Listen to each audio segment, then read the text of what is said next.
Ratusan warga negara Indonesia kabur dari perusahaan scamming di Kamboja yang mempekerjakan mereka. Kepada BBC News Indonesia, seorang korban yang berhasil melarikan diri menyebut pengalaman di sana sebagai sebuah pengalaman yang horor yang meninggalkan trauma hingga saat ini. Kementerian Luar Negeri Indonesia menyatakan terdapat 110 warga negara Indonesia yang telah didata.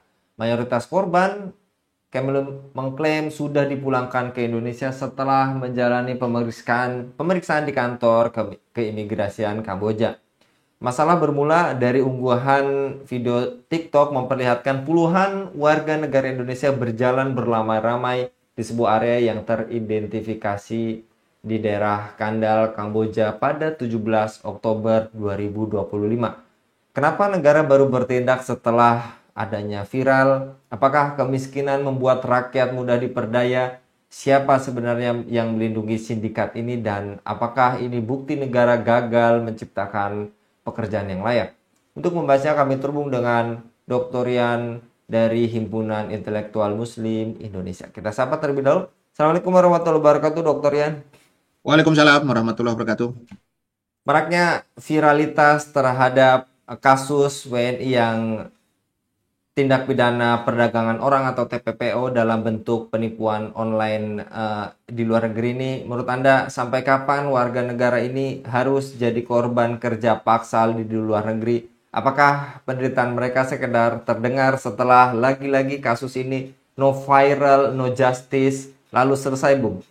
Ya, terima kasih. Yang pertama ini sekali lagi Kang Anggi ini tragedi ya. Jadi ini kita turut duka gitu ya. Maksud saya adalah ini sebenarnya kasus lagi-lagi tidak main-main begitu ya. Dan sekali lagi jangan dilihat angkanya semata-mata karena ini menyangkut manusia dengan semua aspeknya begitu ya sehingga ini memang sesuatu yang sangat-sangat memprihatinkan begitu. Jadi ketragisan ini membawa kita kepada satu keprihatinan kenapa kemudian ketika kondisi ini sudah terjadi baru kemudian ya kita rame begitu ya karena data menunjukkan ya kalau di Kementerian Luar Negeri itu di Kemlu itu selama 7 bulan pertama saja tahun 2025 ini ya ini kan sekarang sudah bulan 10 begitu ya itu tenaga kerja ilegal ya perdagangan orang penipuan online itu menyentuh angka lebih dari 3.200 gitu ya melampaui total tahun lalu. Jadi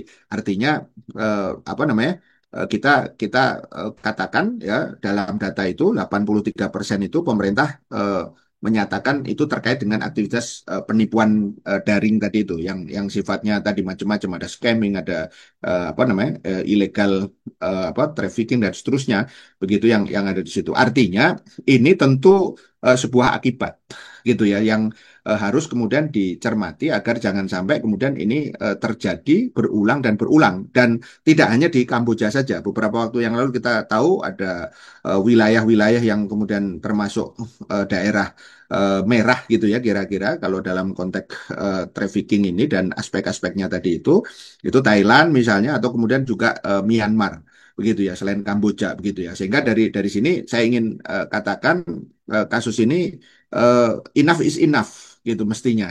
Jadi jangan sampai terjadi karena seperti yang terjadi di dalam fakta yang tadi disebutkan itu mereka ini diperlakukannya tentu saja selain memang keberadaannya tadi ya ilegal. Artinya tidak kemudian melalui proses yang seharusnya. Nah, di situ kan nanti membuka berbagai pintu. Di mana nih bocornya begitu kan? Yang paling penting adalah bahwa perlindungan mereka sebagai manusia itu menjadi tidak ada. Coba bayangkan kalau kita bekerja, oke biasa satu orang bekerja dengan tentu kontrak tertentu begitu ya. Tetapi kalau kemudian di situ sudah kemudian membuka peluang gitu ya, adanya apa yang disebut dengan tadi kekerasan gitu ya, mulai dari apakah dipukul, bahkan katanya itu dicambuk, di strum bahkan gitu ya, bahkan kemudian ada yang tadi bunuh diri ketika kemudian target-targetnya itu kemudian tidak tercapai. Saya kira ini sudah bukan lagi konteks bekerja dalam dalam arti normal begitu ya. Tentu di sini pemerintah harusnya tidak lagi-lagi saya katakan tidak reaktif gitu ya. Harusnya ini kemudian dari hulu sampai hilir mestinya dalam konteks tadi kita mencari solusi ya itu tidak boleh kemudian nanti reaktif dan parsial gitu. Ini poin keduanya. Jadi dalam konteks ini saya ingin mengatakan keprihatinan kita kemudian tragis yang kemudian terjadi ini harus menjadi cambuk ya bagi kita untuk mengadakan tadi perbaikan secara menyeluruh dari sejak hulu sampai hilir sehingga kemudian hal-hal ini tidak akan terjadi karena in fact faktanya di Kamboja sendiri juga masih banyak peluang itu ya maksudnya peluang yang artinya terjadi itu karena mereka tanda kutip ya tadi belum lolos Kang Anggi gitu. Yang lolos ini kan boleh dibilang baru sebagian. Karena mengingat angkanya yang besar tadi itu dan jangan lupa kalau tidak hanya di Kamboja berarti kan mestinya pemerintah sudah antisipasi dong harusnya ke tadi misalnya ke Thailand ke Myanmar gitu ya dan itu tidak apa namanya tidak mudah begitu ya sehingga di sini saya kira pemerintah harus diingatkan untuk bersungguh-sungguh ya di dalam konteks melindungi kepentingan warganya tadi itu. Ya. Dan menurut Anda, apa yang membuat ribuan warga negara Indonesia ini meninggalkan tanah air, apalagi yang ilegal demi janji palsu gaji besar? Apakah kemiskinan Ya, membuat mereka mudah terberdaya serta rayuan sindikat ini, Bung? ya, kalau dari pengalaman ya, dari fakta yang kemudian terjadi dalam kasus Kamboja ini, misalnya menurut Direktur Eksekutif Migran Care ya, ada sebuah semacam LSM gitu ya, dia mengatakan bahwa ya pola perekrutan ini itu tadi apa namanya istilahnya merupakan apa yang disebut akarnya itu fenomena lapar kerja kan gitu ya. Apa itu lapar kerja? Jadi ini kan di dalam negeri banyak kemudian kasus PHK gitu ya, bahkan secara global juga itu kemudian terjadi begitu kan.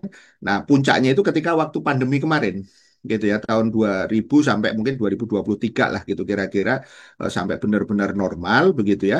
Nah, itu kan orang tidak bisa hanya diam di rumah gitu karena dia punya tanggung jawab dan seterusnya gitu ya. Nah, banyak kemudian akhirnya yang memaksa. Nah, ketika kemudian mereka mendapatkan tadi iming-iming tadi itu ya, ada posisi operator, customer service, teknisi di industri digital gitu yang gajinya konon katanya dolar gitu yang ada di situ.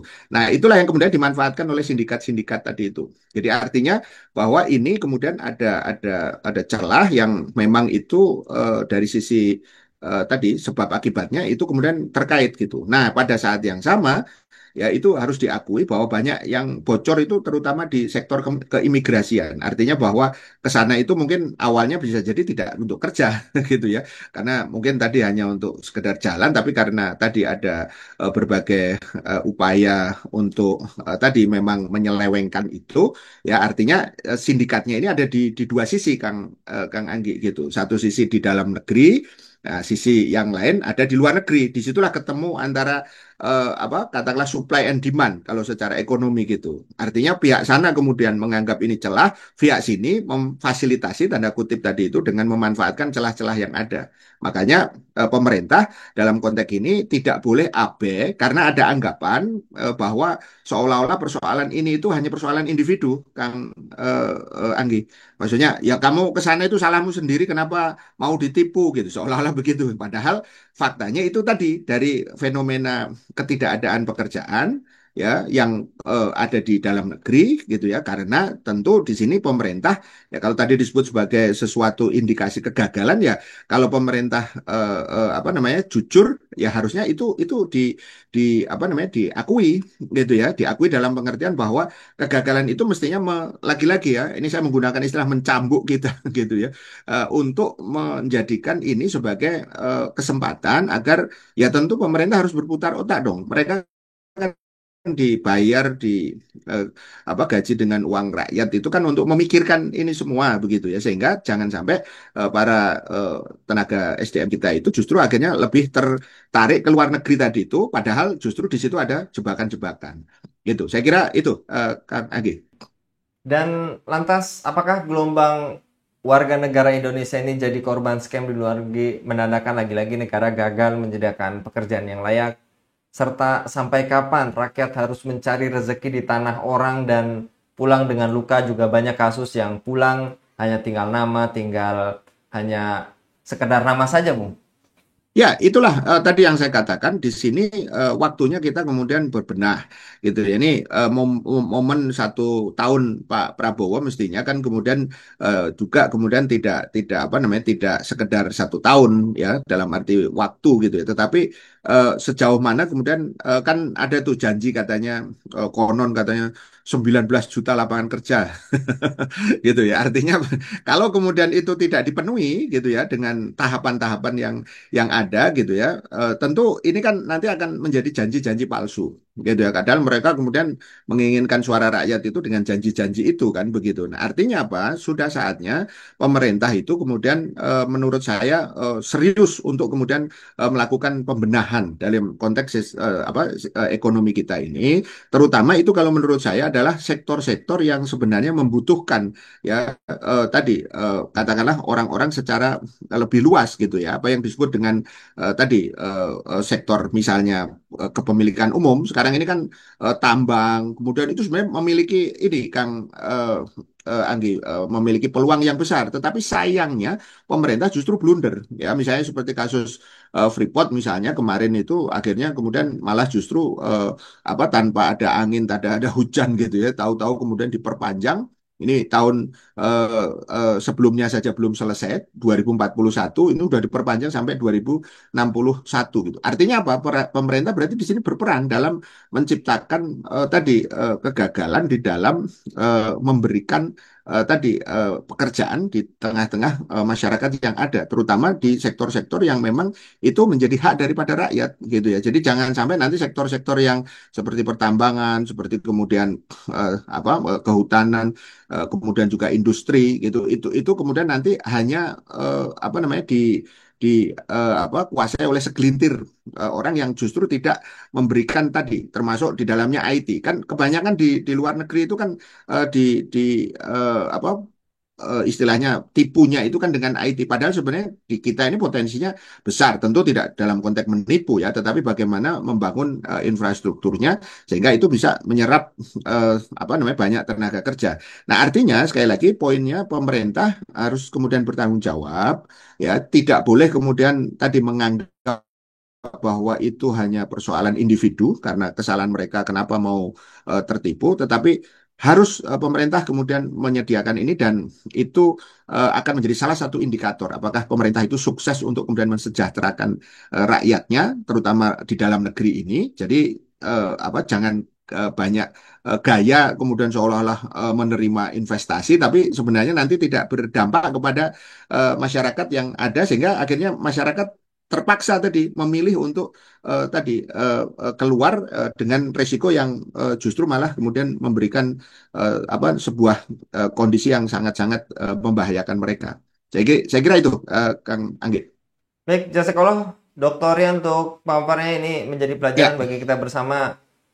Jangan sampai seperti judul kita disekap, disetrum warga negara Indonesia. Bahkan juga ya, Anda menyampaikan dalam beberapa kesempatannya ini harusnya lapangan pekerjaan ini jangan sampai ada zero toleran untuk korban, apalagi ya, juga mana ada warga negara yang ingin pisah dengan keluarganya jauh di negeri sana betul. ketika lapangan pekerjaan itu 19 juta ya Bung Yohana ini Ya, Bung Rian ketika jangan ini lupa memang itu nanti betul. ditagih itu 19 juta.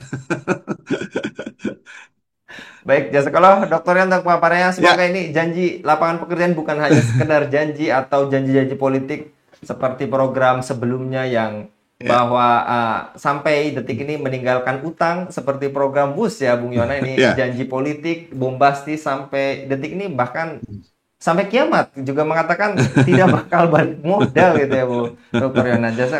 Jazakallah Dokter Rian untuk paparannya pada Ya, kabar terima kita kasih. kali ini. Terima Demikian pemirsa Elava News, dukung dengan subscribe, share, dan like. Semoga menjadi kebaikan bagi kita semua di dunia dan di akhirat. Saya Anggi Suwarnadi undur diri. Wassalamualaikum warahmatullahi wabarakatuh.